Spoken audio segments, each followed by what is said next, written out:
Whew. Well, they're very... You're just glowing. You're very happy. It's not a bad place in the world to be right now. Yeah. That's no, for sure. but you've got to be exhausted. I know you're running around, but just for the few people who haven't watched it, tell people what The Apprentice was quickly. Okay, The Apprentice is 16 contestants from around the country. We all flew to New York. We moved into Trump Tower, right on Fifth Avenue there, and we got divided into 2 teams of 8. And basically, each week, what we did was we competed in a different business challenge. So the first week, we sold lemonade. The second week, we did an ad campaign for a jet company, so on and so on. And each week, the losing team would go to the boardroom, and someone would get fired on national television. So it was pretty rough. I mean, you didn't want to. No one wants to get fired on national television. No. Yeah. So you win this whole thing, and because I just find it really interesting, the people that succeed, like Donald Trump and different people that are very successful. Have you always been this driven? Like, would people be surprised that went to school with you that you won this? You know what? It's funny because my parents said they knew I was a little different at the age of 10 when they sent me to my grandma's house for the weekend. They were going out of town, and my grandma taught me how to make pancakes. It's kind of a crazy story, but it's got a good ending. So I learned how to make pancakes. The next day I wake up, I invite all the old ladies from the neighborhood over and I make them pancakes. Well, when they left, they all put $5 bills underneath their plate. So the next weekend I said, take me to Grandma's.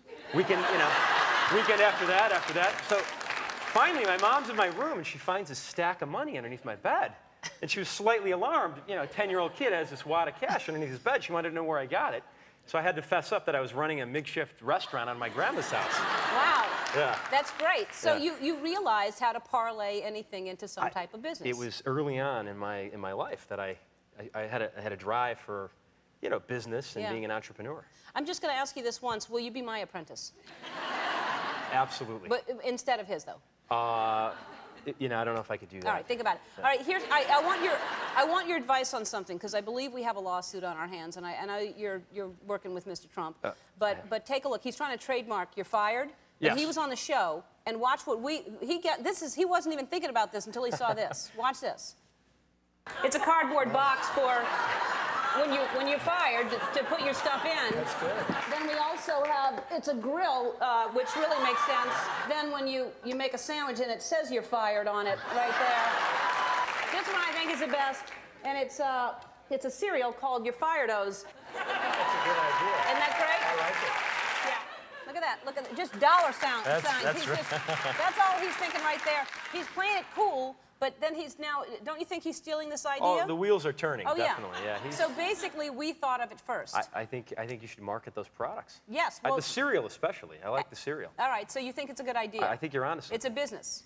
We'll be partners. You're not going to lead us wrong. No, we're together, 50-50. All right, good. Now, I'm not going to ask you about this because who knows? And, right. But let me ask you this. There's rumor that there's going to be a spinoff of, because you're going to now oversee the entire tower in Chicago, the Trump Tower. Yes. And there's a spinoff supposedly that they're following you while you're trying to do this? I mean, I guess it's really up to Mark Burnett and Donald Trump in America. If America wants to see it, I don't know. Yeah, I think we do. Okay. I think we do.